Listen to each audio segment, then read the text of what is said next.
जय श्री राम। आज हम जानेंगे मकर संक्रांति कब है और मकर संक्रांति के दिन सूर्य भगवान किस वाहन पर चढ़कर उत्तरायण होंगे।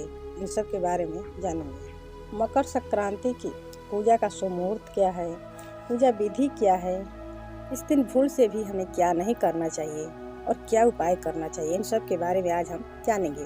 तो वीडियो के अंत तक बने रहें। चलिए वीडियो को शुरू करते हैं। हर साल मकर संक्रांति का महापर्व 14 जनवरी को मनाया जाता है, लेकिन इस साल मकर संक्रांति 14 जनवरी को नहीं मनाई जाएगी, क्योंकि मकर संक्रांति का पर्व हिंदू कैलेंडर के ही आधार पर माना जाता है, जिसमें सूर्य के गोचर की गणना का ध्यान रखा जाता है। जिस समय सूर्य का गोचर मकर राशि में होता है, उसी समय मकर संक्रांति मनाई जाती है। उसे सूर्य की मकर संक्रांति भी कहते हैं और कहीं कहीं पर लोग इसे लोहड़ी के नाम से भी जानते हैं। सूर्यदेव हर राशि में करीब एक माह तक ही रहते हैं। मकर शनि देव की राशि है। इसमें जब सूर्यदेव आते हैं तो वे दक्षिणायन से उत्तरायण होते हैं। उत्तरायण को देवताओं का दिन भी माना जाता है और सूर्य के उत्तरायण होने से धीरे धीरे गर्मी भी बढ़ने लगती है। तो जान लेते हैं मकर संक्रांति रविवार को मनाएं या सोमवार को। इस साल मकर संक्रांति 2024 में सही तारीख रहेगा 15 जनवरी को और इस बार का मकर संक्रांति सोमवार को ही मनाई जाएगी। इसका बड़ा कारण यह भी है कि सूर्यदेव 15 जनवरी को ही 2:54 पर मकर राशि में प्रवेश करेंगे, तो उसी समय से ही मकर संक्रांति का ये क्षण मनाया जाएगा। इस साल के मकर संक्रांति का नाम घोर रहेगा। मकर संक्रांति का महापुण्य काल सुबह 7:15 से सुबह 9 बजे तक रहेगा, जबकि मकर संक्रांति का पुण्य काल 7:15 AM से शाम 5:46 PM तक रहेगा। ऐसे में ही 15 जनवरी को मकर संक्रांति के समय सूर्यदेव का वाहन अश्व और वस्त्र श्याम यानी काले रंग का होगा। सूर्यदेव श्याम वस्त्र पहने घोड़े पर सवार होकर दक्षिणायन से उत्तरायण होंगे।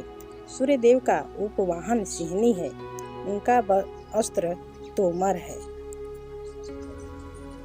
अब जान लेते हैं मकर संक्रांति पूजा विधि।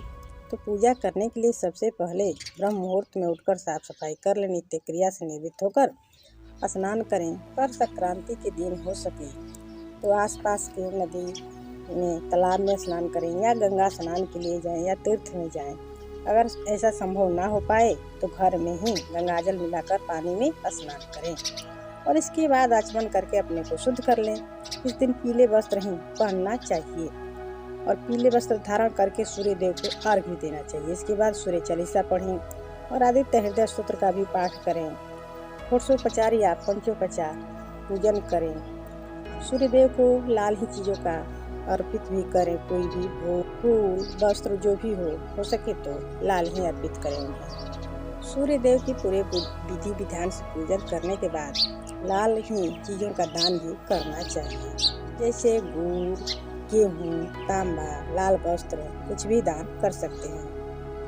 धार्मिक एवं सांस्कृतिक नजरिए से देखें तो मकर संक्रांति का बड़ा ही महत्व है। इसी समय से धीरे धीरे शरद ऋतु बीतने लगती है और बसंत ऋतु का आगमन भी शुरू होने लगता है। और मकर संक्रांति के दिन सूर्यदेव अपने पुत्र शनि के घर भी आते हैं।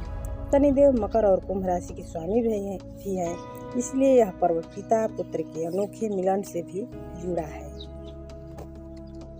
मकर संक्रांति का लौकिक महत्व क्या है, ये भी जान लेते हैं। जब तक सूर्य पूर्व से दक्षिण की ओर चलते हैं, इस दौरान सूर्य की किरणों को खराब माना गया है, लेकिन जब सूर्य पूर्व से उत्तर की ओर गमन करते हैं, तब इसी किरणों को सेहत के लिए अच्छा माना जाता है एवं शांति भी बढ़ाती है। इसी वजह से साधु संत और आध्यात्मिक लोग जो भी हों, उन्हें शांति सिद्धि करने में सहायक होती है। और भगवान कृष्ण ने भी गीता में कहा है कि उत्तरायण के 6 माह के शुभ काल में जब सूर्यदेव उत्तरायण होते हैं तब पृथ्वी प्रकाशमय होती है। अतः इस प्रकाश में शरीर का त्याग करने से मनुष्य का पूर्व जन्म नहीं होता है और वह ब्रह्मा को प्राप्त होता है। महाभारत काल के दौरान भीष्म पितामह, जिन्हें इच्छा मृत्यु का वरदान प्राप्त था, उन्होंने भी मकर संक्रांति के दिन शरीर का त्याग किया था। यही वजह था कि उनको ऐसे समय में त्याग करने से पुनः धरती पर न आना पड़े। इस साल मकर संक्रांति पर शिववास भी बन रहा है इसका योग, तो इस दिन हो सके तो भोले भंडारी का अभिषेक भी करना चाहिए, क्योंकि दोपहर 2:16 तक कैलाश पर्वत पर ही विराजमान रहेंगे। शिव पुराण में निहित है कि शिव जी के कैलाश पर विराजमान रहने के समय अभिषेक करने से साधक को सभी प्रकार के सुखों की प्राप्ति होती है, साथ ही सकल कष्ट दूर हो जाते हैं। अतः इस समय तक भगवान शिव का अभिषेक करना अति श्रेष्ठ माना गया है। मकर संक्रांति के दिन जितना से जितना हो सके पूजा जप तप दान करने का विधान है। इस दिन सूर्य देव उत्तरायण होते हैं। इसी समय देवताओं के लिए बहुत ही शुभ माना गया है और इसी समय देवता लोग भी अपने को प्रकाशित मानते हैं, तो इस समय में पूजा पाठ करना अति श्रेष्ठ रहता है। इस समय की पूजा पाठ से अमोघ फल की प्राप्ति होती है और साथ ही भगवान शिव की पूजा करने से पितृदोष से भी मुक्ति मिलती है। साधक को मनोवांछित फल की प्राप्ति भी होती है। अगर पितृदोष से मुक्ति पाना चाहते हैं तो इस दिन अभिषेक जरूर करें। इस संक्रांति के दिन अपने इष्ट देव को सूर्य देव को चूड़ा दही गुड़ का एवं तिल का भोग लगाएं। तिल से बने लड्डुओं का भोग लगाएं, स्वयं ग्रहण करें एवं दान भी करें। शाम के समय सात्विक खिचड़ी बनाएं, इसे पोंगल भी लोग बोलते हैं। उड़द की दाल का खिचड़ी बनाया जाता है एवं भगवान जी को भोग लगाया जाता है।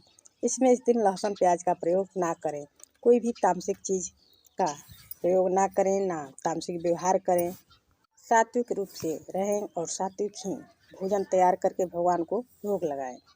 आज के लिए बस इतना ही। अगले वीडियो में फिर कोई नई जानकारी के साथ उपस्थित होंगे। तब तक के लिए जय श्री राम, धन्यवाद। प्लीज़ लाइक शेयर सब्सक्राइब जरूर करें।